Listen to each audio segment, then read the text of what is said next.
भाजपा की सरकार लगातार वक्फ बोर्ड को लेकर संशोधन करने बिल बनाने की जद्दोजहद कर रही है। संसद के अंदर बहस हो रही है, विधेयक पर चर्चा हो रही है, वोट डाली जा रही है, लेकिन वक्फ बोर्ड विधेयक का ये मामला अब ग्रोक से भी पूछा जाने लगा है।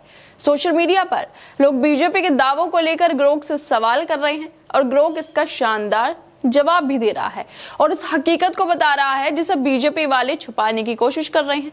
जिस सच्चाई को दबाया जा रहा है उस सच्चाई को ग्रोक ने सबके सामने लाकर रख दिया है। दरअसल बीजेपी की तरफ से लगातार दावे किए जा रहे हैं कि वक्फ बोर्ड में संशोधन करके वह वक्फ बोर्ड से मनमानी तरीके से जो चीजें की जा रही हैं उस पर रोक लगा सकती है। बीजेपी का दावा है कि कर्नाटक के गांवों में मंदिरों और किसानों की जमीनों को वक्फ बोर्ड ने जबरदस्ती अपना बना लिया है। इसी वजह से इन सब गड़बड़ियों को रोकने के लिए और वक्फ बोर्ड की संपत्तियों के दुरुपयोग को खत्म करने के लिए ये बिल लाया जा रहा है। लेकिन बीजेपी के इन दावों पर ग्रोक अलग ही जवाब दे रहा है। सोशल मीडिया पर एक यूजर ने ग्रोक से पूछा कि क्या वक्फ बोर्ड किसी भी प्रॉपर्टी को अपना डिक्लेयर कर सकता है, हाँ या ना में जवाब दें। इस सवाल पर ग्रोक ने बीजेपी के प्रोपेगेंडा की सच्चाई को दिखाने वाला जवाब दे दिया। ग्रोक कहता है कि वक्फ बोर्ड बिना कानूनी प्रक्रिया के किसी भी प्रॉपर्टी को अपना नहीं कह सकता है। 1995 के वक्फ कानून के मुताबिक वो सिर्फ उन संपत्तियों को मैनेज करता है जो मालिकों ने खुद दी हो, ना कि अपने मन से उन पर दावा करता है। 2024 का नया बिल इसे और पक्का करता है, जिसमें सर्वे और रजिस्ट्रेशन जरूरी होगा। बीजेपी वाले कह रहे हैं कि वक्फ बोर्ड मनमाने तरीके से प्रॉपर्टीज पर कब्जा कर रहा है। कहीं कहीं गलत तरीके से जमीनों पर दावे किए जा रहे हैं। वक्फ बोर्ड को जरूरत से ज्यादा पावर मिली हुई है, उसमें बहुत गड़बड़ियां हैं, लेकिन हकीकत ये है कि वक्फ बोर्ड कानूनी प्रक्रिया के बिना किसी संपत्ति को अपना नहीं कह सकता है। जो लोगों ने वक्फ को खुद अपनी प्रॉपर्टी दी है वो बस उन पर ही दावे करता है। लेकिन बीजेपी वाले कुछ अलग ही तरीके से वक्फ बिल को वक्फ बोर्ड को पेश कर रहे हैं। इस जवाब के अलावा ग्रोक ने इस सवाल पर एक और जवाब देते हुए कहा कि वक्फ बोर्ड कोई भी प्रॉपर्टी पर अपना मनमाना दावा नहीं कर सकता। 1995 के वक्फ कानून के हिसाब से वो सिर्फ जो संपत्तियां हैं उन्हें देख सकता है जो धार्मिक काम के लिए दान में दी गई हो या पहले से ही वक्फ बोर्ड की वो मानी जाती हो। लेकिन कोर्ट केस और पूछताछ की वजह से उसकी ताकत कम हो जाती है, जिसे तिरुवंतपुरम मंदिर के झगड़े में ये दिखा था। 2024 संशोधन विधेयक में आगे प्रतिबंध लगाने का प्रस्ताव है। अब जिला कलेक्टर तय करेगा कि प्रॉपर्टी वक्फ की होगी या नहीं होगी। वक्फ के पास 9.4 लाख एकड़ में फैली 8.7 लाख प्रॉपर्टियां हैं, जिनकी कीमत 1.2 लाख करोड़ रुपए है। वक्फ के पास इतनी प्रॉपर्टी है, शायद इसी वजह से उसको लेकर विधेयक बिल लाए जा रहे हैं। शायद इसी वजह से ही बीजेपी वाले इस पर बहस कर रहे हैं।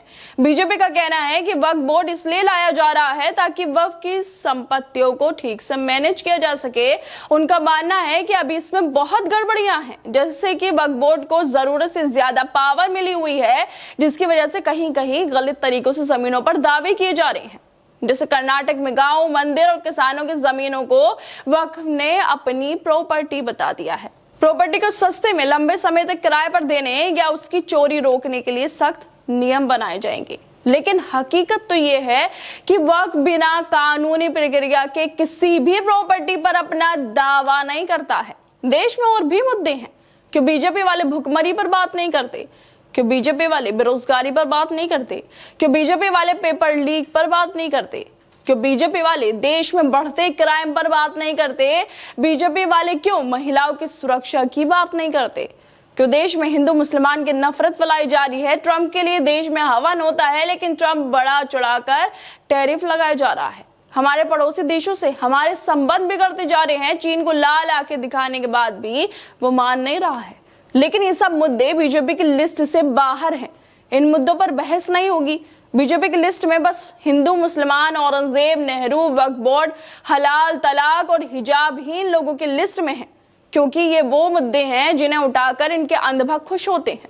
उन लोगों को खुशी मिलती है, जबकि असली मुद्दों से इन लोगों का कोई लेना देना नहीं है। लगातार भारत को लेकर रिपोर्ट सामने आ रही है। वर्ल्ड हैप्पीनेस रिपोर्ट 2025 में भारत पाकिस्तान, ईरान, नेपाल, फिलिस्तीन और यूक्रेन से भी पिछड़ गया है। इन देशों के लोग भारत के लोगों से ज्यादा खुश हैं, क्योंकि लगातार भारतीयों पर महंगाई, बेरोजगारी की मार पड़ती जा रही है और रही सही कसर टैक्स पूरी कर रहे हैं। अमीर अमीर होते जा रहे हैं और गरीब गरीब होते जा रहे हैं, लेकिन किसको फिक्र है इस बात की? क्योंकि जो पार्टी सत्ता में है, जिसका काम देश का विकास करना है, उसके नेता औरंगजेब पर, हिंदू मुसलमान पर बहस कर रहे हैं, विवादित बयान दे रहे हैं। और अब वक्फ बोर्ड बिल भी लाया जा रहा है ताकि देश के अहम मुद्दों की जगह किसी और मुद्दों पर बहस की जाए और जनता को गुमराह किया जाए।